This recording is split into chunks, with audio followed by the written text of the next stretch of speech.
talk about attitude, or more importantly, when somebody, it's just obvious, they're just not happy. They're walking around the office like Eeyore. Yes. What do you do? Well, I think this is a perfect question for you to answer. I mean, this is your sweet spot. What do you do? Well, I think you're going to have to ask them why they're unhappy. And really, you know, to that clarity that we drive at so much, I would want to know specific reasons. So now we're looking at job function. Does the function, the role they're asked to be, that they've asked to play, does it fit their talent? Does it fit their passion? Meaning, are they really, really good at it? Because if somebody is busting tail, like the previous answer that you just gave, and they're just not getting there, then we've got to look at why. Because if the effort's there, but the results are there, then it's really aptitude. It's the ability to actually function and do the job.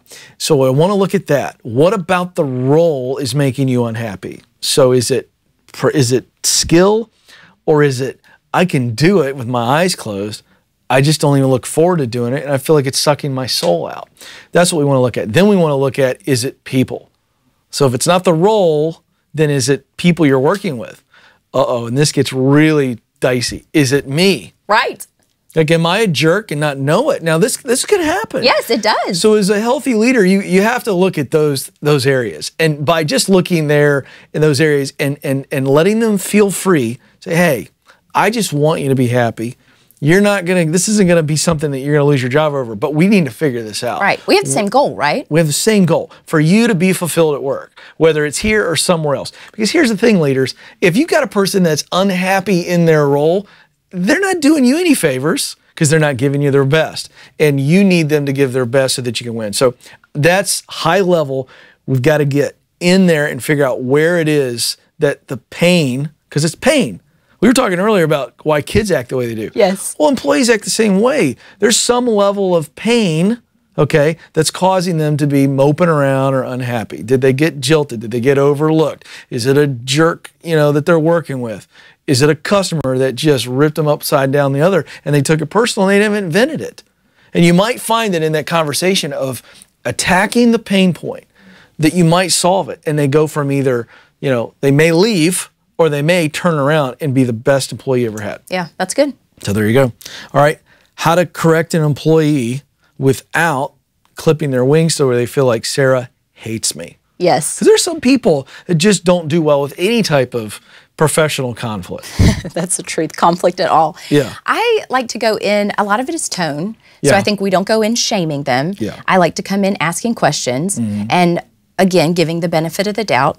A lot of times too, I've already built a lot of rapport with these folks. So the first time they're hearing from me is usually not, this is a huge miss. What were you thinking? Right. So I like to go in and just ask questions. Hey, it felt like this was a miss. Can you give me some feedback on what's your perspective on this? What did you see here? And a lot of times that team member is able to go through and go, man, I would have done this differently, this differently, this differently, this differently. Now you do have people who have a self-awareness problem and they can't see any of that. That's right. And you have to start pointing out the discrepancies. Right. But a lot of people are self-aware enough that if you just give them the opportunity to say, hey, tell me how you felt that went, they're able to kind of point out, ugh, I didn't feel great about that, here's why.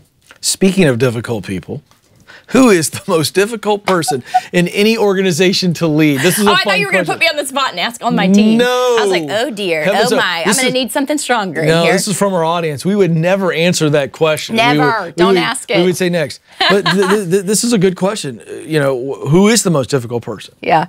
This is probably a crazy answer, but yourself. Yeah. We have to lead ourselves every day. I think it's right.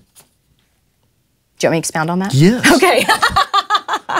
The reason that's so hard is I think we are so outward focused, right? We're looking at problems that need to be solved. We're looking at gaps with team members, behavior and expectations. We're always looking externally, trying to jump from one problem to another. And we very rarely make the time to sit down in a quiet space and say, how am I leading myself today? What am I doing that I could do a better job at? How am I looking across the team and seeing what is it that I provide to them that only I can provide, and I need to keep doing that and amplifying it? And what is the gap right now that I'm doing? We had feedback from one of our offsites. We went around to our top leaders and I said, okay, let's talk about what is one thing each of us brings to the team that is a gift. So Kristen Cummings on our team is amazing with quality standards. She just knows, man, this is up to par and this is not. And she can just, without missing a beat, point that out. And then we said, okay, for each person, we're all going to give feedback on what's one thing they need to change. Right. And what they pointed out to me is, when I get stressed out, instead of going to the root thing that I'm stressed out about, I go to this detailed task list. Have you done this? Have you done this? Have you done this? Have you done this? So I really needed to hear that as a leader and make sure I led myself daily to say, am I doing a good job of just, instead of going into my task list going, you know, Kristen, I am stressed out because I'm worried that I have not done a good job of transitioning these responsibilities to you for the upcoming summit. Right. Talk me through how you're feeling about the summit. What are the things you've been looking at? Because as soon as she starts talking through that, it then gives me a breather to go, oh, I don't need to go through my list. But if I'm not doing that self-work, I'm going to drive everybody bananas and continue to do the things that are not helpful. Yeah, that's good. All right, staying on this line of questioning, we have a question on communication. What advice do you have to help me stay focused and cool when dealing with a personal attack? Oh my gosh. I think we all have maybe a person or two on our team who gets very defensive when you point stuff out. And you kind of feel that anxiety creeping up the night before. You know you've got to go in and talk to them the next day. And you're like, this is in your mind, you're already projecting, this is how they're going to respond. And I'm not going to know what to say. And they're going to be processing their thoughts a million miles a minute. And I'm just going to feel flooded. And it's very stressful. But what I will say is there's two tricks that I've learned. When you get flooded like that, you need to bring it back to the home point. So a lot of times we feel obligated to start explaining whatever that point is in 10 different ways each time they push back. You don't have to. You can just keep explaining that same point in the same way. Hey, they'll start taking you down tangents. They want to talk about something that you did 10 years ago. Hey, we can absolutely talk about that at a later date. Today, we're here to talk about your behavior in this meeting. They start taking you down or they start yelling at you. I understand that, but today I want to resolve this. And you just keep bringing them back to that.